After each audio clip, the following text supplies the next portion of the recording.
U sjenci izbornih rezultata i političke borbe u javnim nabavkama institucija u Srpskoj i BiH stanje je redovno.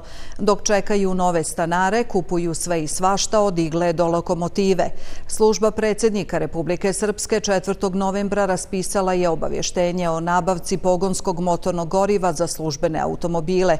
Procijenjena vrijednost je 198.900 maraka. Sa sadašnjom cijenom goriva to znači da budući predsjednik Republike Srpske Milorad Dodik i njegovi saradnici mogu da potroše 57.155 litara nafte, a benzina još više.